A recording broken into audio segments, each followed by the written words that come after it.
I'm not a ranger yet, but I will be in the future.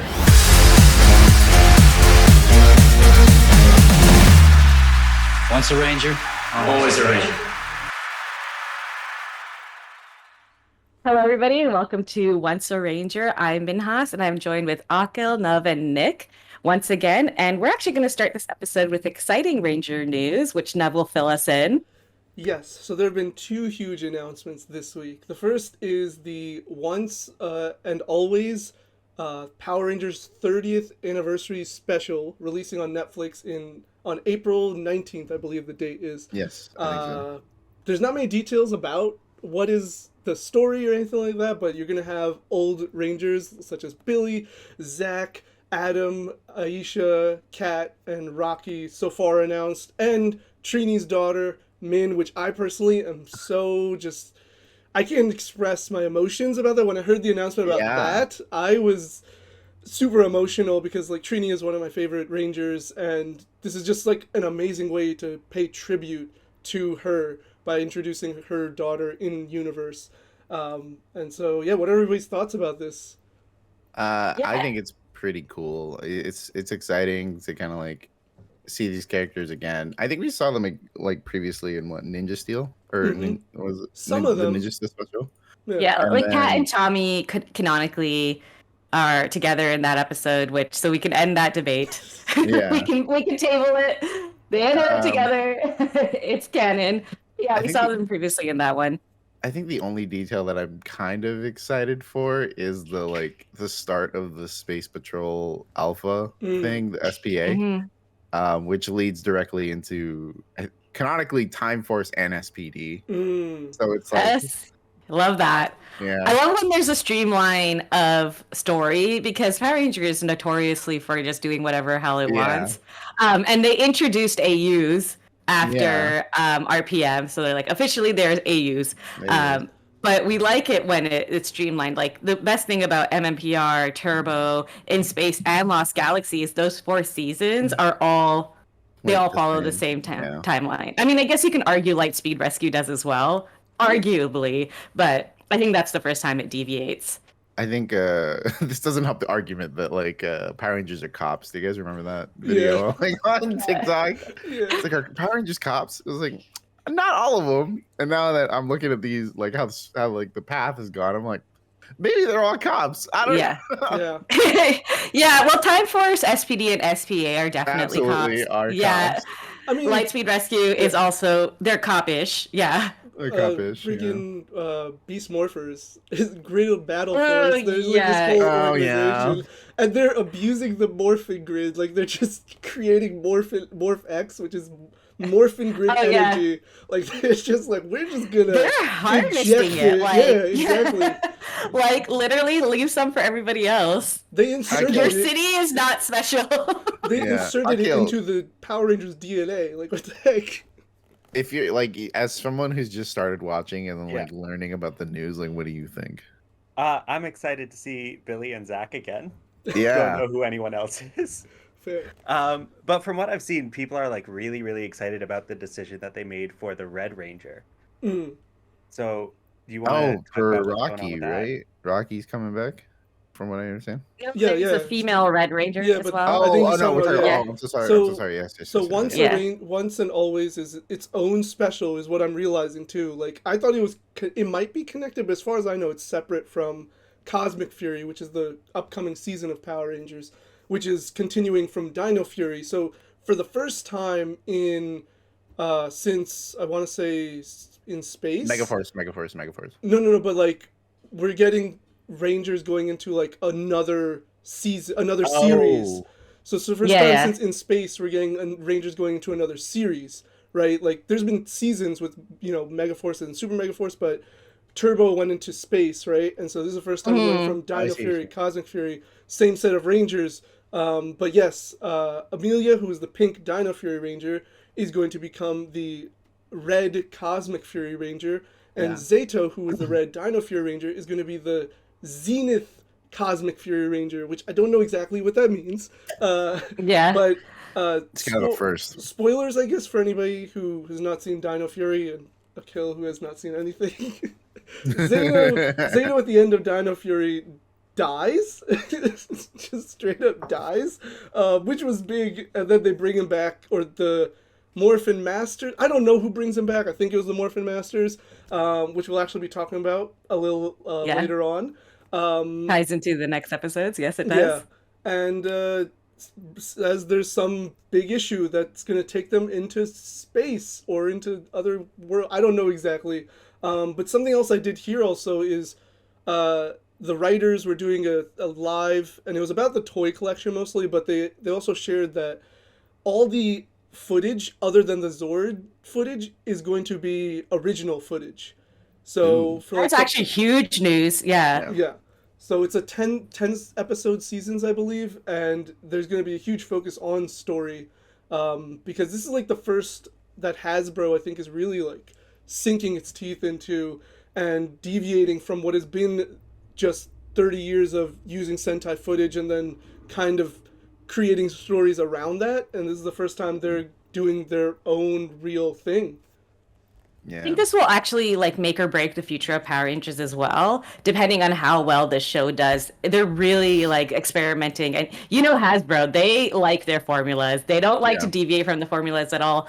And when they sold it to Disney for those few years was like the only time that we kind of started to see variations in the story. But also Disney has its own formula. So it was kind of one of those like, oh, okay, we've seen the same thing, except for the chunk in the middle where we saw a different thing, but the same thing as well. Mm-hmm. So it's really interesting to see, and I think I would credit it to the wave of Netflix originals and Prime originals, and I think they really want to dip their toes into that as well. And I think it's great. I think in terms of creativity, it's great. So we'll see how successful this one is and how it goes. And I personally love it when they focus on the characters over the Zords. Like, excuse me, I feel like Megaforce, the biggest deterrence to Megaforce was it was heavily Zord related. It was heavily weapon related. You don't really know the characters or anything about what's going on in their lives.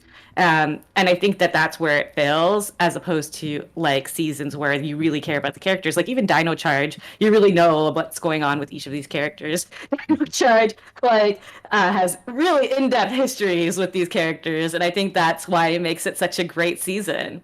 Mm-hmm. Yeah. Well, the other the important thing too, and like to piggyback off what you said, is because they're it's a new series but same Rangers, we already know them from Dino Fury, right? So they don't have to like delve into who they are. You can just really explore, who they become and put them in front of challenges and see how they deal with that to really showcase who they are as people. But you don't have to explore their backstory and like who their parents are. So it's really exciting for that too, because there's a lot more room to expand on these characters and explore them in new ways.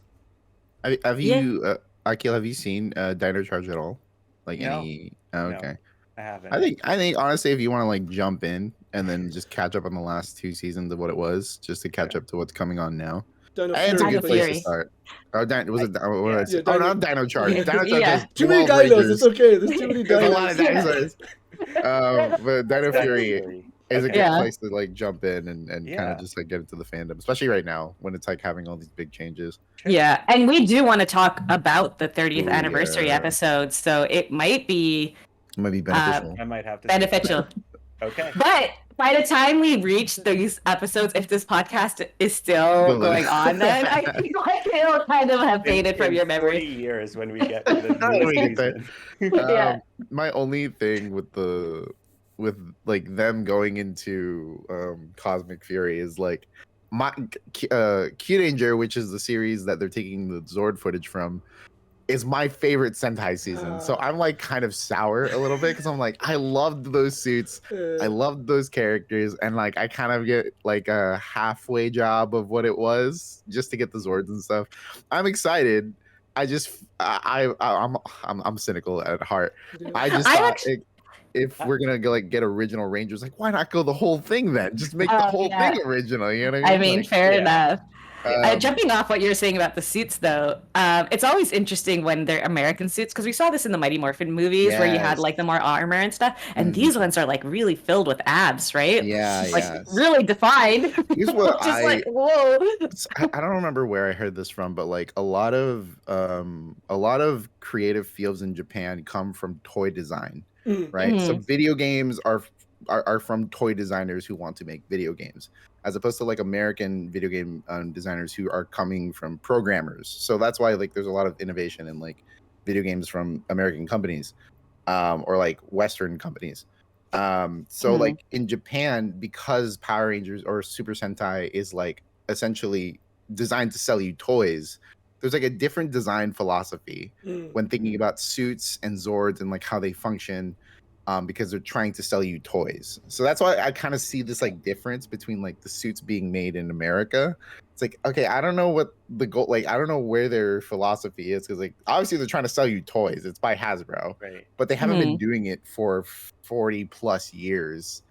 Oh, well, unless they have, I don't know. I feel like Japan's toys are like way better. Like they just feel better. They look better. They do look better. Their better. Limbs are like, what are these things called? The things like joints. Their joints are very flexible. Like the American ones are like, good luck, you just do this. Yeah, and you also like when I saw the padding, I remember like getting Power Ranger like coloring books, and everyone's just got like abs, and you get the toys also have abs, and you're like, wow, everybody's so built. There's a battleizer, I think, was it SPD? It was SPD. Oh no, it was Time Force. It was Time Force and oh my god, Rescue. One of the battleizers just gives him abs and pecs, or was that In Space? There's In Space too, where he just gets this is In Space. Yeah. Really he gets like this layer of armor that just like he's now ripped. Which is I think that ties into a previous episode of Once a Ranger where we talked about, are the bodies inside different, like when you morph? I think we talked about that. Yes. I think if you're human, it does. If not, then like some weird space magic happens. I mean, think about it. Doggy Kruger is a dog, and he fits how does he fit into the helmet? You know, so like it is something with the morphin grid and energy shapes you to it. I don't know. I feel like no idea what we're talking about. We're just saying a space dog. I'm excited to see it, but I'm just thinking like, yes, these shows are designed to sell toys, and like the episodes that we've watched together so far, the suits look like toys, the Zords look like toys, the weapons look like toys. So it's like I'm curious to see what they do with the American style with both the movie and this new season of like, are we going to get that American style of like gritty, armored, you know, sci-fi looking things, as opposed to something that you can find like in your playroom at home? Yeah. It definitely will be an interesting experience. But jumping off from that, let's go into episode 6. Wait, Minas, I just want to say really quickly, because I know someone will probably say, Amelia's going to be the first full-time female Red Ranger. I know. Yeah. SPD count, I don't want to get into that too much, but I know people. But I don't. Whatever, dude. Yeah. We know. Well, I love Lauren too, but she's first full season Red Ranger. Then we can say it specifically first full season Red Ranger, not one that was there for a cameo, and not one that got shafted for their brother or turned evil. Or turned evil. Yeah. So I can get behind that. All right. But now jumping off. Yes. Let's start episode 6. No, that was a good added note. Like I'll forgive it. I had to. Put it in the show notes as well, just in case. Yeah. Episode 6, food fight. Let's get started on talking about this episode. As some of you may or may not know, this is one of my favorite episodes for no other reason than it's really fun and ridiculous. I love the design of this monster. Because he looks like a pig, but his legs are like human legs, and I think it's hilarious. He has his own pop, doesn't he? I think so. Does he? Does he? I think he does. I think I've seen it. I don't want to assume. Mighty. I'm gonna check. You guys keep talking. Yeah, definitely check because he's one of the most iconic looking ones. Yeah, Akil, what do you think of him? Oh, I love him so much. I like how specific Rita is getting with these monsters. Like, the plan is to eat all the food. So what were we gonna do? Giant pig head that eats like Cookie Monster. It's fantastic. I absolutely love it. Speaking of plans, that actually is a good plan to cause world hunger. I'm like, in terms of logistics, this Okay, one is one of but- her better plans. Is that why she was doing it, or did she just have food poisoning? Because she's like, I'm sick, and then she saw the food, and she's like, now I'm even more sick. Let's get rid of all the food. I think it just adds more to just Rita just being so much a hater to these teenagers. Yeah, Like she just it's just Nick's point from like episode 1. It was just or 2. It's just like she's petty. She sees them doing something. she's just petty, How can man. I She's a disrupt petty that person. thing in that way? That's really Yeah. just Specific thing. Yeah. And there's more on that. She gets even more petty in the next episode, which we'll get to. But Yeah. I want to Yes. ask you guys, because we talk about culture and representation and stuff on TikTok, what did you think of this cultural food fest? It was so bland. It was was- so bland. The most generic foods ever. Like, and also, okay, I'm gonna know this. Why is the spicy food they pick a radish? yeah. Yeah, that's A what I said radish. too. So is that something that was from the Sentai? Yeah, where that was they from the Yeah. Sentai did thing. Yeah, radishes for a different reason? I don't know. Or were I they don't. spicy radishes in that too? I just know that in the original footage, it was like whatever that radish root was. I don't even know if Yeah. that was Yeah. even a radish. Yeah. Are there spicy radishes? And there are, so that we can. Yeah. They can get away with it. Yeah. I mean, it was funny. I You gotta also- watch it. It was so funny. I love also that it was just one. Trini literally just put one into this Put sandwich, one, yeah. and that's all it took. Yeah. And I noted, I was like, this pig must be white. Like, I'm sorry, but like, it took one And I love- radish to like get rid of everything. Yes. And I Yeah. love that the spicy radishes were not from a cultural table. Like it Yeah. could have been like the Pakistan table with the nihari and stuff, but no, it was just Yeah. a hot table. Yeah. I thought it was yeah, vegetables. Spicy. Yeah, it just said spicy general. Yeah, it was vegetables. Weird. Yeah, because like it was Yeah. like, oh, he didn't eat one thing, and I saw the vegetables on the floor, and he's like vegetables, like no, he needs spicy food, and I was like, oh, okay, yeah, like that's Yellow hot sign above the table, whatever country that is. That's so funny. And why did they have an American table? That- And we spent most of the time on the American table too. So they had an American table, and then they had a separate African American table. Yes. Yeah. yes. Zach And was no running. indication of what that food was. He's just like, it's good stuff. You're gonna like it. I believe it. Cake Yeah. is $20. It's cake. That- It's $20. Sandwich was wait. like $20. When Billy was scamming people on $20, and this is like what in the 90s. Yeah. It's like, hey, yo, no wonder you guys made your goal. You're charging people $20 $20 for stir fried rice and some vague and vegetables. some spicy radish. Yeah, I had talked about or noted like the American food. First of all, that there was a table there, but then he's like, "Get your cheeseburgers." I was like, "Yeah, I guess that's what American food is." I don't know. Like, why is this table here? Like, I know, and of course Jason is running. It's probably Jason's idea. He's like, we should have an Yeah. American yeah. table. And he's got the hat and everything. That was totally. Well, the cheeseburgers. Trust me, it's so American. But I want to Yeah. bring up, and I've spoken about this in past episodes, the iconic awful principal who doesn't know who's a bad student or a good student. This is a perfect example Yes. of that episode. Yeah. And I love that during the food fight, we have multiple shots of each of the Power Rangers leaving the room. So they're definitely Yeah. not there when the food fight is happening. Yeah. And he still calls them out on it. Though it's really funny with Bulk and Skull doing this food fight thing, because like this is in the early episodes you see Bulk and Skull with other friends. Later on they kind of disappear. But none of the friends have lines because I think they didn't want to pay the side actors. So they have like really like they're just like yeah or like they're really expressive with their emotions and stuff because they cannot say anything. But Bulk is talking to them. Yeah. So it's this really funny dynamic that I noticed in this episode. yeah, they do that a lot. He'll grab them and be like, "You do this thing," and they go like, "Yes, sir." Like basically Yeah. shake their head. They don't say yes, sir, but like they're all intimidated by Bulk, which I respect Yeah. that like he garners that level of respect from his peers.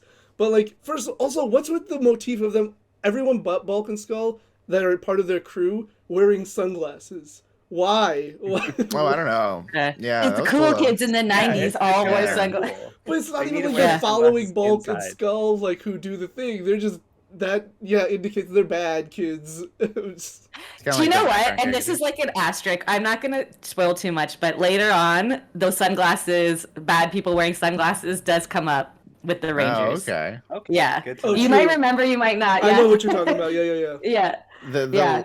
The logical idea that they were like, hey, we have to stop the food fight, and then Jason picking up hot dog nunchucks for some reason. It's so good to me, because like not only is that a very Jason move, but also that doesn't help stop the food fight at all. Yeah. Also, he just swings them around, and apparently this disorients Bulk so much that the pie slips from his hand. I was just like, yeah. But why does it disorient you? Like, it's not like it's like hitting you in the face. Like, it was just. That was just an Indiana Jones moment when he's like coming in with the sword and he does everything. And Okay, I can respect that. I don't think any of them actually tried to stop the food fight. I think they contributed more to the food fight. It's a long that food fight was a long time for television. It was. Like, God, this is going on for a good minute. So maybe the principal was right. Maybe the principal was right. I mean, Zach got Bulk to ruin a whole table basically, because like he did the whole Toro thing, and then also the fact that Bulk like. Yeah, that was really funny, but also like it goes back to like Bulk being the butt of like the fat people jokes. It was like I don't know how I feel about this, but I did laugh a little. I was just laughing at the use of the whipped cream as like the like he was like the steam basically. Yeah. I wasn't the rest of it is you're right, but the fact that they replaced steam coming from as like with whipped cream or whatever, I appreciate that. Yeah, I like that Bulk really kind of leans into the joke.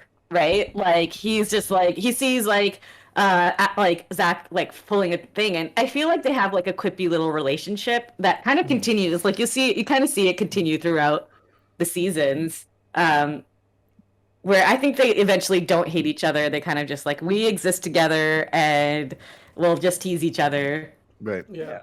I'm already picking up that vibe. They're all just there to have a good time. Yeah. I imagine that scene was super fun to film, though. I have to imagine that was just throwing food. It's just that's all people are doing. It's every kid's dream. As Nick said, it went on a long time. It's probably like a good it was a while. It was probably half the episode, honestly. I haven't seen a good food fight in a while too. I feel like that kind of thematics just like phased out of media. Yeah. It's usually like one good throw, and then you get like a wide shot of everybody throwing food at each other. Yeah, a scene of focus, but no, everybody had a moment of what they were doing in the food fight. Yeah, and those pies looked like they were meant to be thrown at someone's face. They did not look edible at all. They came on screen, I'm like, these are going in someone's face. That's shaving cream for sure. That you can eat. And they don't look edible. Getting creamed. And they're $20. And $20. $20 for shaving cream in a tray. Man, the one thing about the pudgy pig though was this is the first time I really noticed or like felt like, okay, this is a costumed monster. Like this is a costume. Like it was very just evident by the way its mouth moved and like the look of it, the feel of it.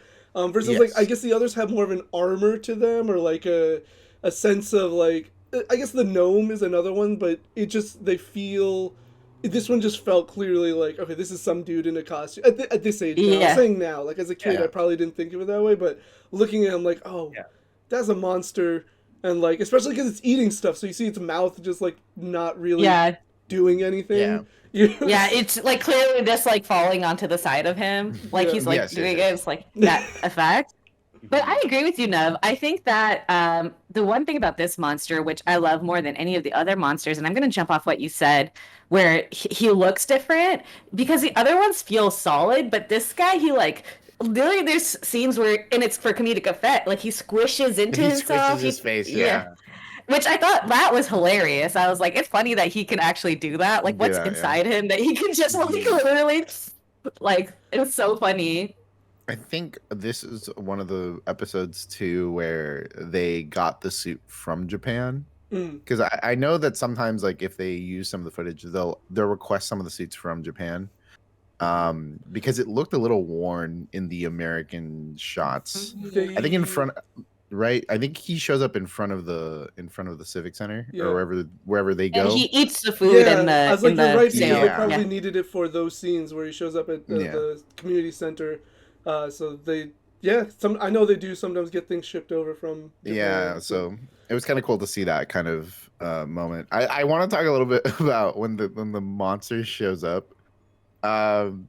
What is it? When the monster shows up and they're looking at I think they were at the viewing globe already. Yeah. And he's just eating, and I don't know why. Kid was like, it's disgusting. He's eating everything. I was like, I would eat everything. I would love do to it eat everything. in a heartbeat. Yeah, totally. Akil, I don't know if you noticed, but that scene actually in the viewing globe scene, you can tell those are not American stores. Like, there was Japanese, Japanese signs on the wall. I thought like they were really good at like hiding that stuff. They're not. No, they just we're just gonna put it in there. I mean, it is a sort of blink and you miss it type thing. Like you have to think about and pay attention, right? Like if you're just watching and like listening to the story, being immersed, it's like, yeah, okay, he goes through stores. You're focusing on them, the monster. You're not really focusing on the scenery. So it's like, it's extremely apparent in the next episode. Yeah, it's extremely apparent in the next episode. Yes. But yeah, I really enjoyed this monster. It was fun. I guess it is iconic. I did find that pop. That pop does exist. It's a Pudgy Pig. Oh wow. I love that. I love that years later. That's how iconic he is. Yeah, Pudgy Pig, man. He's one of the iconic monsters. Yeah. If it still exists, we should all get it and like test it out as part of that episode. Taste it. See how it is. Like all of us. It's like $20, I think. Oh man, $20. It's $10.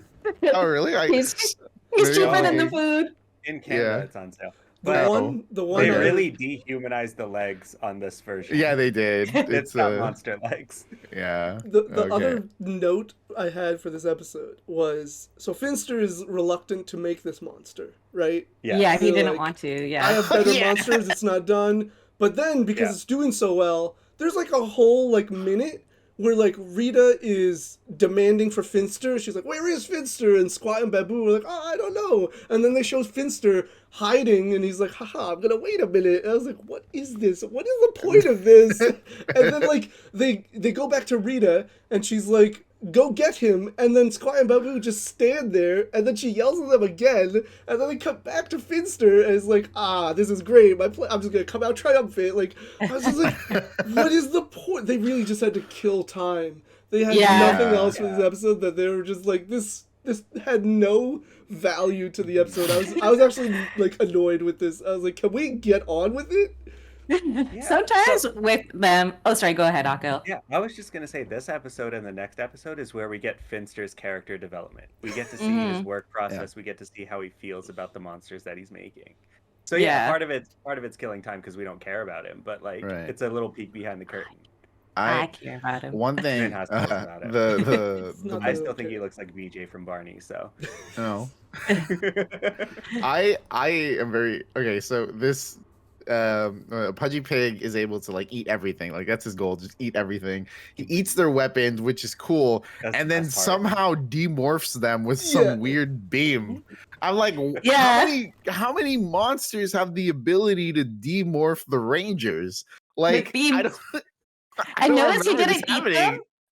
He didn't eat them. He doesn't eat people. So it's funny you bring that up because I'm not going to talk too much about it, but I for a long time confused Pudgy Pig and the Toad monster for this exact reason.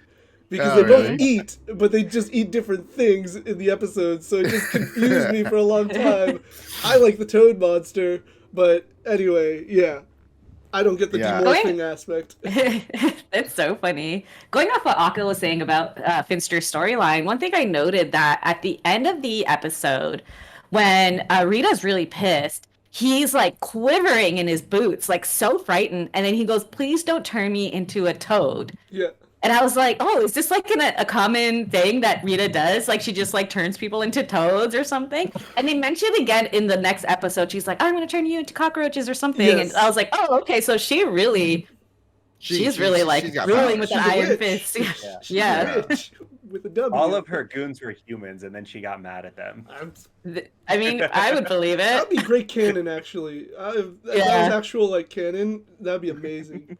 If you guys ever, right now in the comic books, that we're like delving into like Rita's origin story. and you get to see like her family, like her dad, and like the dynamics of like how that kind of plays. Her relationship with Zordon, it's wild. Has like, she become Mistress Vile yet? This is where she's become Mistress Vile, right? Or not yet? I think I don't remember because I'm rereading. I stopped reading after the split, and then it came back together at 101. I have them collected. I just know, like, keeping up with like the news that like, and just skimming through the pages of like issues 100 through 100 and I think 103 right now. That it's just mostly about Rita, and her like backstory and her relationship to Zordon and how that sort of comes to play. I could be completely wrong, but like it's very Rita centric right now, and you get to see like a little bit of her life and who she was. So I love that. It's kind of cool. That's why I like the 2017 film so much, because they include that whole relationship, and it's like they start with that.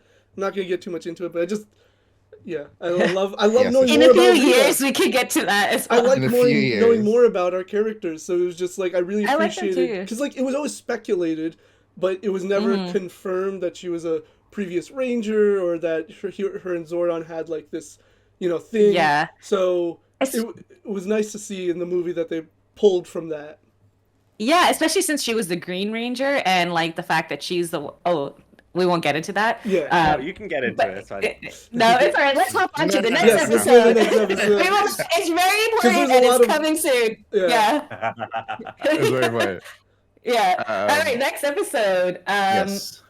So this one.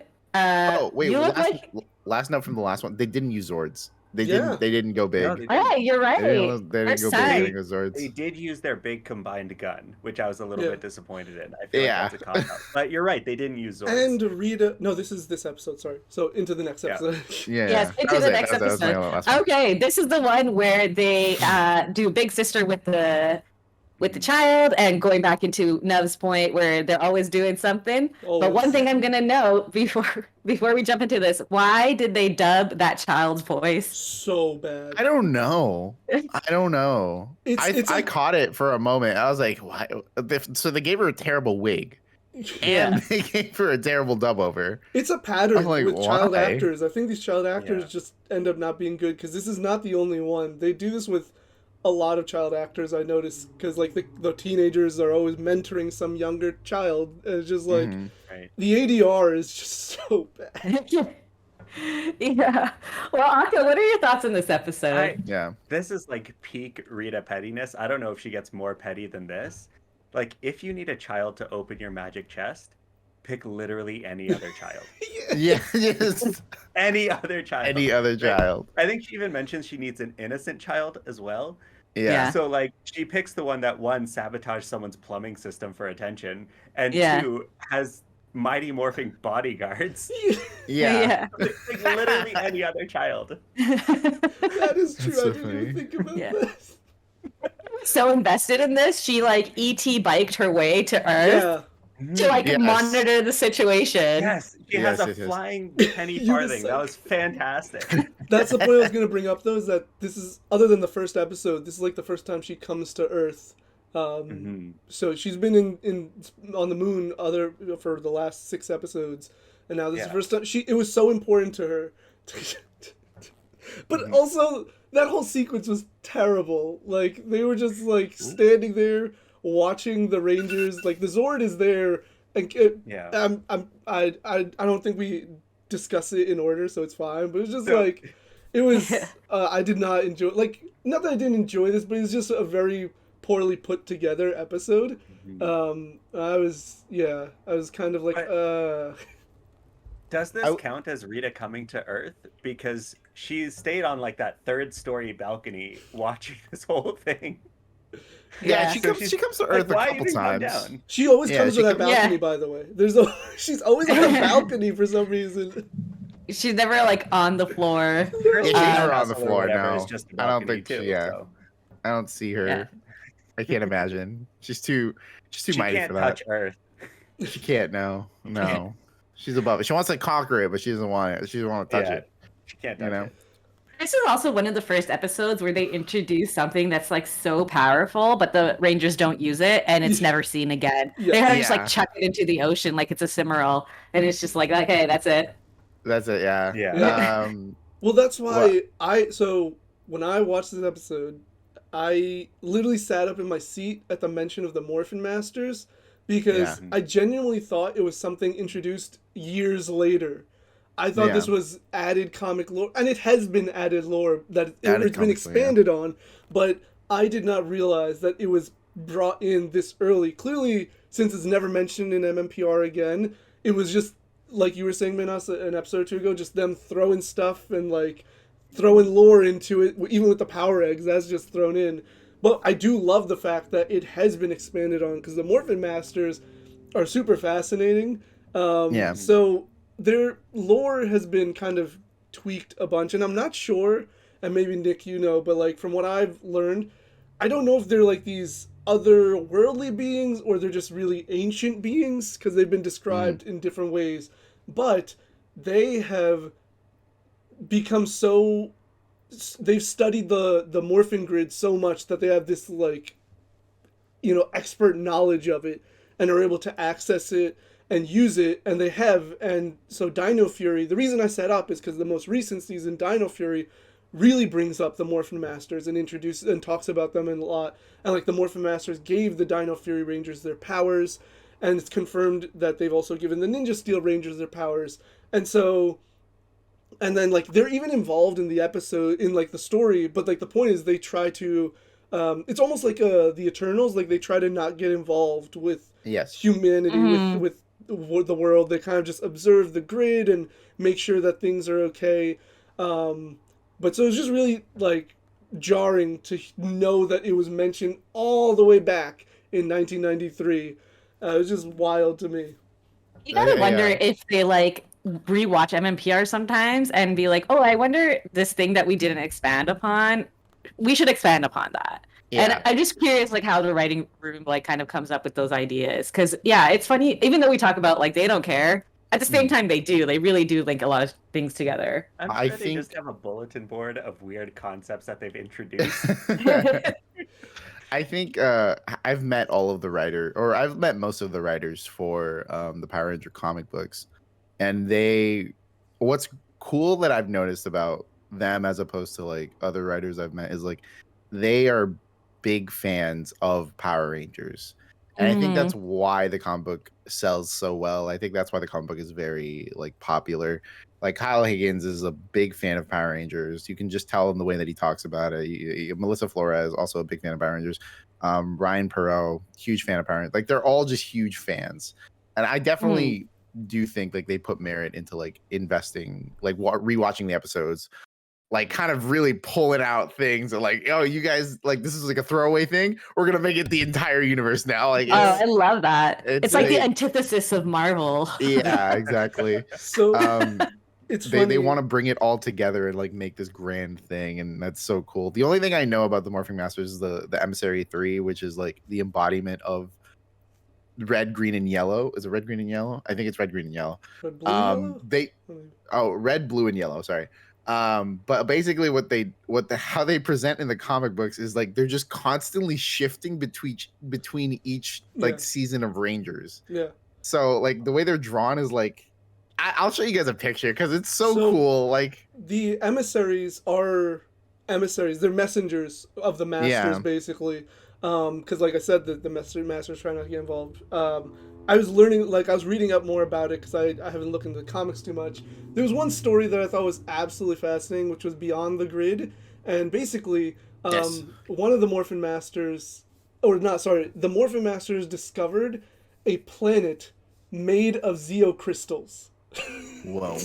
So, Akil, the Zeo crystals powers? are these really powerful items that give the Rangers powers in the future seasons, right? Okay, so it's not the same crystals that they already have. No, it's not the power crystals. It's a completely different crystal. And they're really Totally powerful. And this one dude like gets one crystal and like starts destroying planets.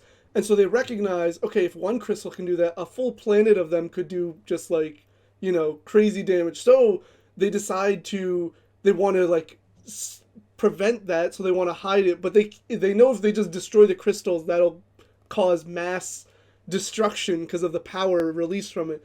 So what they do is they have one of these masters stay on this planet and they cut off that planet from the Morphin Grid. Wow. They just straight up cut it off from the Morphin Grid so that it can't be accessed, but this master is there to like protect it. It's super fast. Just like I love that expansion of this lore and this idea of these characters that again they come into Dino Fury. I think they'll be involved in Cosmic Fury as well, to be honest. But it's really cool to like see that this concept was introduced kind of throwaway, and people later on, all these years later, were like, no, wait, let's do something with that. Let's really look into that. And I really appreciate that as a fan, that they're willing to, build on something that, probably was not... It's like Star Wars. Star Wars does that a lot. I think, were you doing a video about that? Of like, they just go... I've done... Yeah, someone was doing a TikTok video where it's just like, oh, they retcon or they just expand. And someone was saying, how do you figure out issues in Star Wars or how you correct them? You watch more Star Wars, because more Star Wars always explains it. And I was like, oh yeah, that makes sense. So. Yeah. So yeah, it's That's the same really thing that happens funny. in Star Wars. They like take a random background character and they're like, oh, actually, this person's an intergalactic doctor that lost his medical license because he did this illegal procedure and now he's fleeing from the cops. I love it. I love it when like the later seasons just seem like fan fiction of itself. Like that's sometimes the best writing. That is kind of the best. Yeah. No, I'm going to bring it back to this episode. And I want to know your thoughts on this, Akil, as Billy's biggest hater. What did you think about his car? The rad bug. It's actually going to be my next question. So since these writers are constantly expanding on the random lore of Power Rangers, I need to know, without spoilers, does Radbug come back? Radbug does come back. Yes. And supposedly there was a photo released for the Once and Always special with a souped up Radbug. I saw the photo. Yes. I don't know if it's the Radbug, but like, what else would it be? So if it is, that's just amazing. It's a Radbug, man. I love the idea of like a Volkswagen Beetle with a bunch of air conditioner parts glued to it. It's fantastic. Yeah. And it goes 3,000, 0 to 3,000 in like 2.6 seconds. Yeah. And for some reason, that makes it fly. Because that mentioned the flying. I don't get Billy, because he definitely says this. He's like, goes with 0 to 3,000 in whatever amount of time. And I was like, Billy, you literally just break the sound barrier in your garage. Like, you will die. I bro. think that's what happened, because like they drive out of the garage, they turn a corner, and then they disappear. And I'm like, okay, that's the 3,000. That's the 0 to 3,000. That's 0 to 3,000. But the integrity of like a Volkswagen Bug to hold that kind of pressure. Okay. To be fair, my sister has a Bug. It is a very fast car. It is a very zippy car. I would not be surprised if you go to 3,000 in 2 seconds. Okay, well, maybe the round structure of the Bug, like Nick, you're not factoring in the morphin energy that is tied. Yes, the morphin energy. And that's why it's funny later, because clearly when you go that fast, you don't see it, but later they're like, why are we driving? And they're like slowly driving around. It's like, oh, because it's more inconspicuous this way. Yeah. But it has a giant metal thing on top of it. Is that like you can see it coming through the hills? Yes. But also, like, I guess they haven't picked up on the fact that Rita's just always watching them. Just so, like, she's just always watching them, like, through her telescope, and just, like, it doesn't matter where they are. Well, okay, here's another thing, is, like, they didn't, like, Rita was doing, like, all of this activity on Earth. Like, she was on Earth doing all of this stuff. And the Rangers had no idea, because they always throw in the plot, the plot device of like, our communicators aren't working. So then they bring in the Bug. They go to the command center and they're like, "Yo, Zordon, what's up?" And he's like, "I don't know, what's up with you guys? Like, what do you mean? Like, what's something going on? Like, Rita's here." And they're like, "Oh, yeah, we didn't know that." That's insane to me. He's like, your biggest enemy who's on the moon, like, you don't watch her when like she comes down to Earth? He knows everything about her. He knows all the stats for whatever random monster she just happens to make. And this episode, he's just like, oh, no. I don't know. What's up with you guys? Like... I think, if I was Rita, clearly use that, like, because the alarm only goes off if like a monster appears or does something. She should just walk around town and like silently just like do stuff like without people seeing it. That way, like then like she can go back to the moon, then everything just explodes or whatever. Like she just has little like bombs everywhere, and then like glitter bombs. Once it blows up, then it'll be detected. But until the bomb goes off, nothing's detected. Like she can just. But just like the Power Rangers are inconspicuous in their car, I think Rita's inconspicuous on her bike. Yeah. If she rides her bike down that's to probably Earth, it, honestly. No one's like, what's that? Like, it's a bird, it's a plane, it's Rita Repulsa. It's just a nice little 1800s bike coming down from the sky. It's fine. Also, what was this monster? This chunky chicken. I love this monster. Okay. Oh yeah. This makes sense to me, right? Because the plan is to get eggs, right? So obviously, the monster needs to be a chicken. And that makes sense. Finster already had one. She's like, I need a chicken monster. And he's like, oh, I have one ready to go. Yeah. I've seen this coming. I always figured that like he would have to hatch the eggs. Like I don't know why that's my headcanon, but like I'm like, we just crack the eggs. Somebody has to hatch the eggs. Yeah. Because that's why they need a chicken. Yeah. So that part made sense to me, didn't it? I mean, the whole show is making fun of me, but that part made sense. That you need the chicken to hatch the eggs. Why did the chicken have garden shears? And then when he grew, why did it turn into regular scissors that can cut through the fabric of space-time? I don't know. Can't cut rope. Can't cut rope. But it can cut like not reality. Yeah. We also have a buggy that can break the sound barrier in like a second. Yeah, everything up to this point makes sense. The scissors. Yeah, the chicken monster was like a second thought. I was like so dumb. I was like, I don't know why it's a chicken. Like it's eggs. I didn't know. See, you say that now. I was watching it in bed like as soon as I woke up, and I was like, yeah, I don't get the chicken. The chicken's weird. Thought the same thing. The chicken's the weird part of this episode. No, Akil, honestly, like I'm with Nick. I was just so confused, and then I was like, what? You just blown my mind. Chicken. You blown my mind because I was like, wait a minute.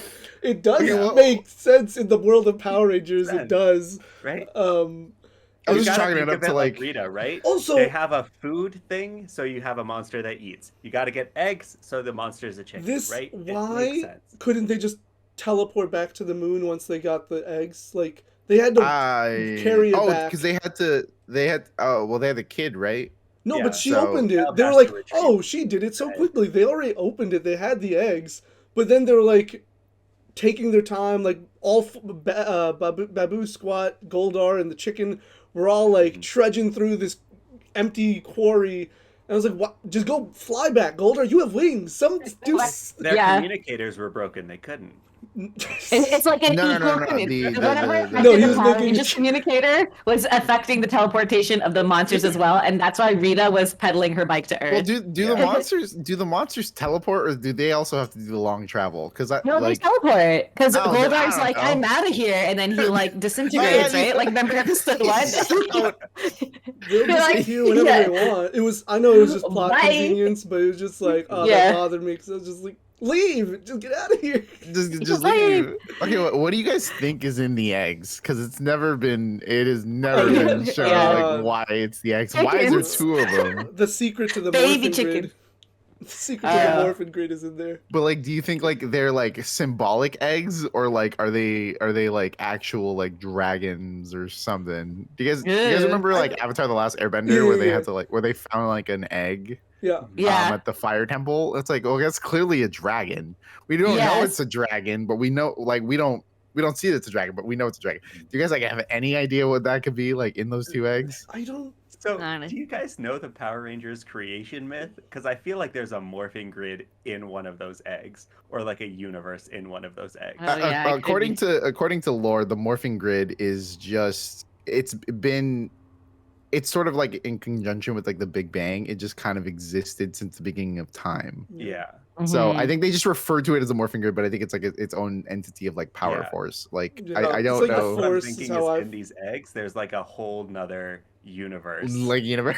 Yeah. I mean, they're like, if you open the egg, it's like the RPM universe, and then like you open another egg, it's Dino Charge. But why is it only two? Like, I assumed it was like, because that's why when you were saying, Minas, like they have to hatch, I was like, I assumed if you cracked it, it was just like this ball of energy that you could just then like harness, so you could just crack it and then like, I don't know, not grab it, but like, I don't know. In usual Power Ranger fashion, there's a morpher in there. Like, actually, that's actually. There's like a rock or something, and as soon as somebody picks it up, it turns into this fancy new shiny morpher. You know what? That is probably the best guess. You're right. Yeah, I can get behind that.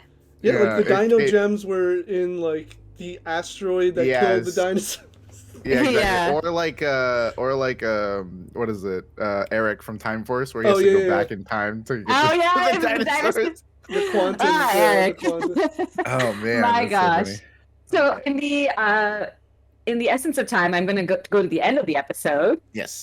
So they're listening to this newscaster. He's like, oh, and on the news they're talking about kids who like did a recycling drive, and then they talk about the Power Rangers. And I'm like, were the kids doing the recycling drive the Power Rangers? No, because they seem to be the only ones who do stuff in the city, right? Yeah. No one's volunteering their time or doing any of the stuff. Wait, and I thought that was.